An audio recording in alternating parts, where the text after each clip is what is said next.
There was a time in history when people tried to look like they were dying. Not metaphorically, literally. Look at this portrait, the pale skin, the hollow cheeks, the exhausted eyes. Today we would say the same thing instantly. She looks sick. But in the 19th century, this was beauty, because this fragile appearance resembled something incredibly common at the time: tuberculosis. For almost a century, one of the deadliest diseases in the world quietly shaped what people believed women should look like. Artists painted it, writers admired it, and society began chasing the same fragile aesthetic. Historians later gave this strange trend a name: consumptive chic. But the disturbing part of the story isn't just that illness became fashionable. It's how easily culture convinced people that sickness looked elegant. And once you understand how that happened, you start noticing something unsettling. Because this story isn't as distant from modern beauty culture as we might like to believe. But to see why, we need to step into the world where this obsession began. A world where tuberculosis wasn't rare. It was everywhere. In the 19th century, tuberculosis shaped daily life. Cities feared it. Families whispered about it. Doctors struggled to treat it. At its peak, the disease killed 1 out of every 4 people in Europe. Almost everyone knew someone who had it.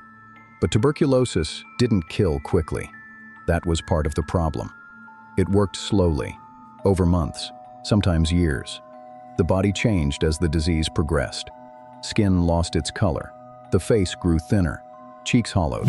Eyes appeared brighter against a pale complexion.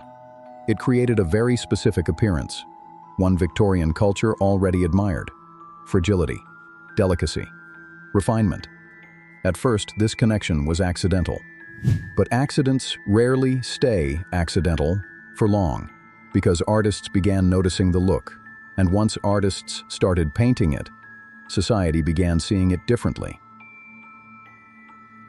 The 19th century was the age of romanticism. Emotion mattered more than reason. Intensity mattered more than logic.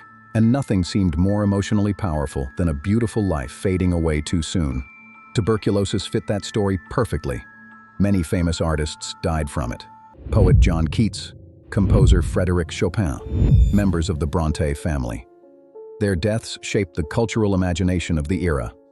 Writers described the disease as tragic but strangely poetic, a slow fading rather than a violent end. And when audiences read those stories, the illness began acquiring a different meaning. Not just suffering, but sensitivity, creativity, even beauty. But once culture starts associating beauty with fragility, something strange happens. People start trying to imitate it, and that is exactly what happened next. By the middle of the century, the aesthetic had become unmistakable. Very pale skin, thin bodies, soft shadows beneath the eyes, a faint blush across the cheeks. The resemblance to tuberculosis symptoms was impossible to ignore, and women began copying it. Cosmetic powders lightened the skin. Rouge recreated the fever flush. Eyes were emphasized to appear larger and more luminous.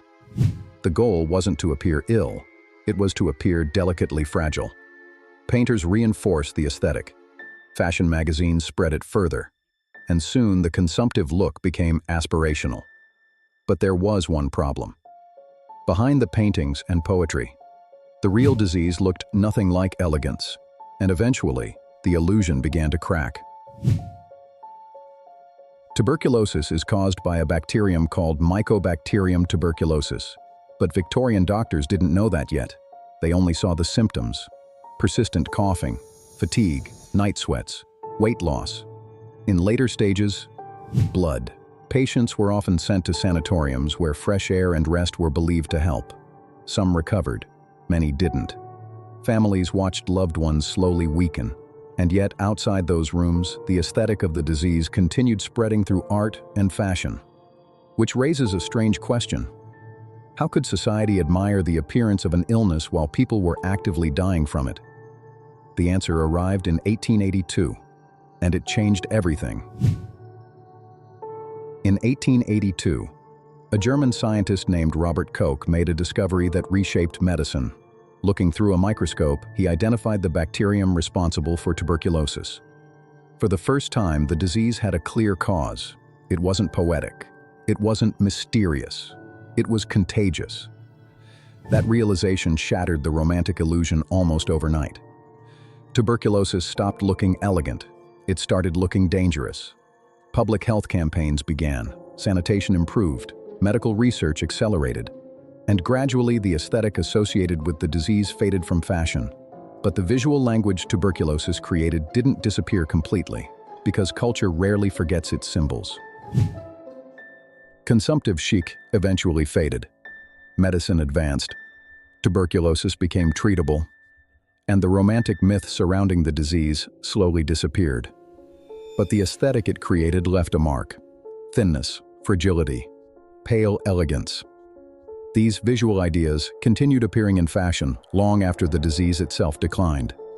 Not because people admired illness, but because cultural memory can be surprisingly persistent. Beauty standards evolve slowly, and sometimes they carry echoes from unexpected places. Which is why stories like this still matter. Because the relationship between beauty and health has always been complicated. And sometimes the history behind an aesthetic reveals something far stranger than we expect. Consumptive chic might sound like a bizarre historical curiosity, but it reveals something deeper about how beauty standards form. They aren't always logical, they aren't always healthy, and they often reflect the culture surrounding them. In the 19th century, that culture was shaped by tuberculosis. Today, the influences are different, but the underlying pattern hasn't completely disappeared, which is why the history of beauty often tells a much bigger story than we expect. A story about culture, about perception, and about the surprising ways society decides what the human body should look like. The long and complicated history behind the cost of thinness.